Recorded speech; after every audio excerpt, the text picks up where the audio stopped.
What up friends, I'm James, your host, and today I'm going to be reviewing the new BTS mini-album, Map of the Soul, Persona. BTS is the huge and ever-popular South Korean K-pop boy group, and I really don't need to say anything about them because everything has already been said already. They're like the biggest group in the world right now.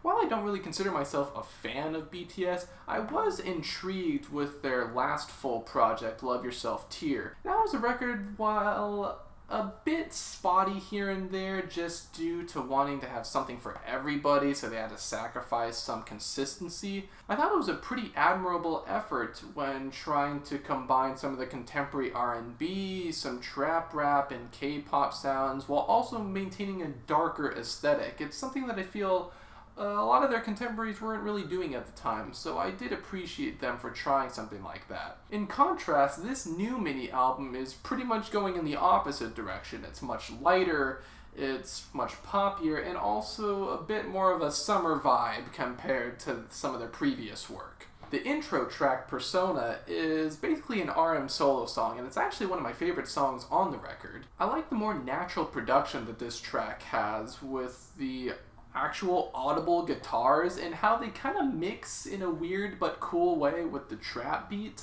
The strange and screeching samples also really add to the confidence that RM displays on this one, both in his flows and also in his honest delivery of the lyrics on this one. The song itself is talking about how he doesn't really know who he is and how he's constantly struggling with being famous and also just wanting to live a normal kind of everyday life. He does this through some pretty clever metaphors and rhetorical questions, and I think that adds to the song's charm as well. It's very him, and I feel like it's not really generic or anything like that. It seems like a very personal song to him, and the way he delivers it, I believe it. Boy With Love is the big single from this one, and it's kind of a pretty big deal because it's like a very popular Eastern artist and a very popular Western artist collabing together at last. I really like the 80s style pop rock production and instrumentation on this one.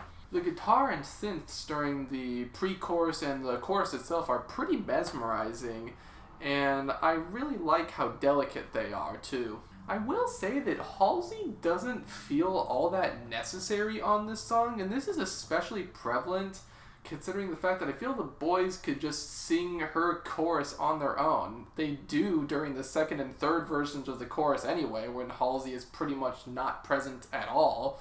So I feel like she didn't really add much to this song. She doesn't really take anything away either, but if she was going to feature, I feel like she should have had a bit more of a prominent part, or she should sing every chorus on this song. The rap section is also a bit disjointed from the rest of the track. It's well delivered, so that helps make up for that, but I feel like there could have been a smoother transition, or the beats during the rap segment could have fit more with the rest of the track. The lyrics are endearing enough, but they are a bit generic in terms of love stories, and they aren't really as in-depth or interesting compared to the previous song.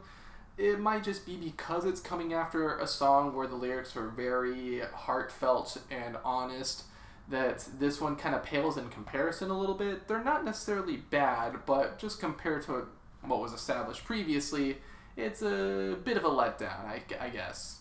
Now, after Boy With Love, the mini-album kind of takes a bit of a nosedive for me.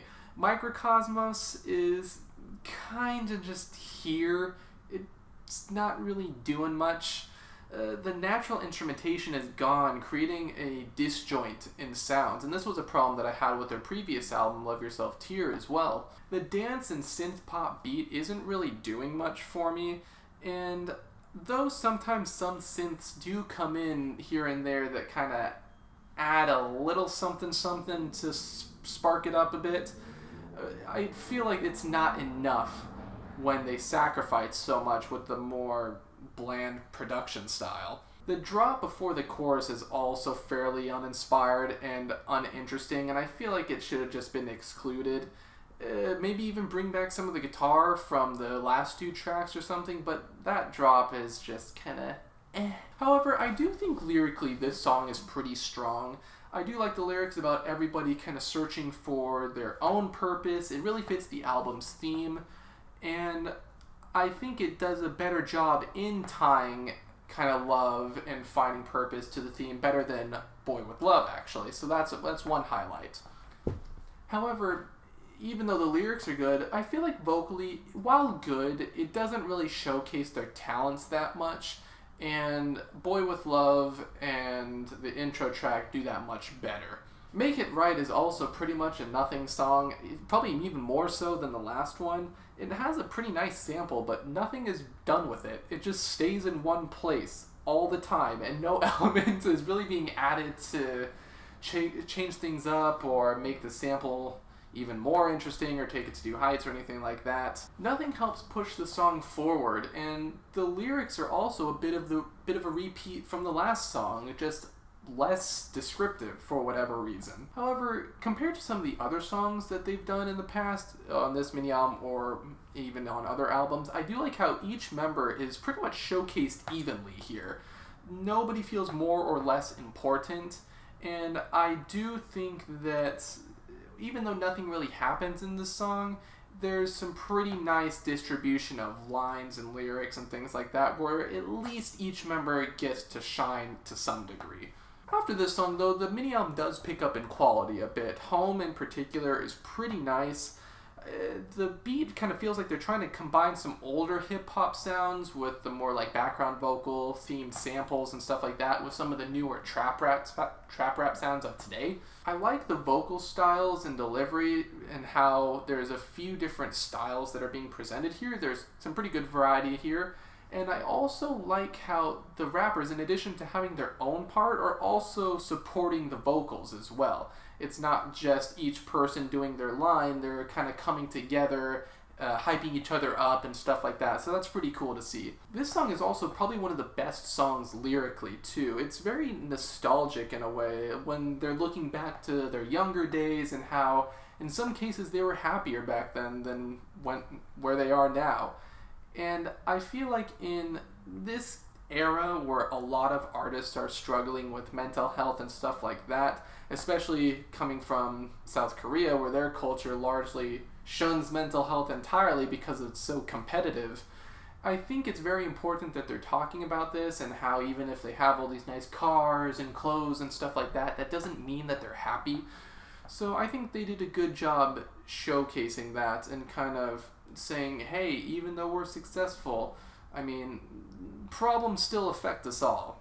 And sometimes if they're mental health issues, they're not solved so easily like that. So that's really cool of them.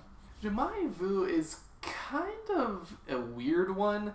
It's pretty simple in its structure. There's just very basic piano chords that don't really do much at the start, but it picks up about halfway through when the main beat kicks in. Vocally, I think it's one of the better songs on the album, and though there's only 3 members on this track, I think it does showcase their vocals fairly nicely. It's also one of the more somber and sad songs lyrically, and it doesn't feel too out of left field or anything like that. They tie it in with the overarching themes and sounds pretty well, and though it is a bit repetitive, I think it's also pretty heartfelt too. It's kind of like Boy With Love in that sense, where there's not too many instances of crazy lyrical switch-ups or anything like that, but they are delivered with passion.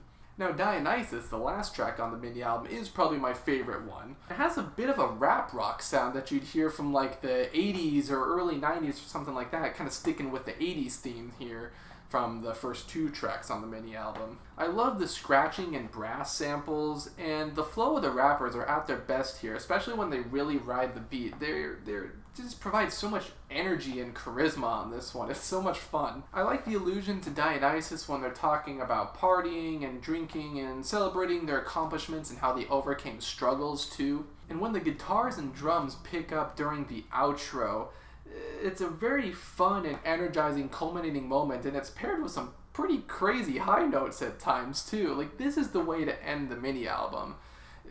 Bring back that 80s style production, but a bit harder this time, just culminating all the struggles into one big party about how you actually overcame them. And it's a very nice way to end the album, both by tying into the themes, but also celebrating how far they've come. Overall, while I did come out of this project with more positives than negatives, it was still a bit of a rocky experience for me. I feel like BTS is still struggling with trying to have something for everybody. This was a problem on Love Yourself Tier as well. They don't really stick with a core sound for a lot of their projects. And I feel like they could have had something going with all of the 80s influences, whether it be the pop rock or the rap rock or what have you. They're pretty good lyricists, and they do have quite a few good ideas, but they need to work on their consistency, and I think they need to keep in mind that an album is not just a collection of singles. I mean, having a unified sound would really add to the experience, especially when you had some pretty good things going with tracks like the intro, Boy With Love, and Dionysus. They would have had a really good album, mini album on their hands if they just stuck with that production style. However, this was a pretty good effort in attempting a genre switch from their last album. Going from a darker album to a lighter one isn't always easy, and I think there's just a few kinks that need to be ironed out here and there to fully realize that potential. I don't know if they'll ever revisit this sound or anything like that.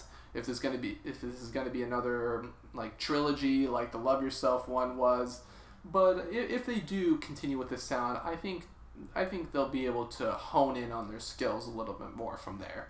Overall, I'm feeling a light 6 on Map of the Soul Persona. It was okay. It was okay. I feel like they just need to hone their consistency and push it even further from here. Of course, we do have to talk about the album cover on this show, and just like with most of BTS's modern album covers, I really do like this one. They have that sort of elegant simplicity that I think is present on quite a few K-pop album covers, and this one in particular, it really represents that summery vibe of the album. It's also kind of fitting with the 80s themes too.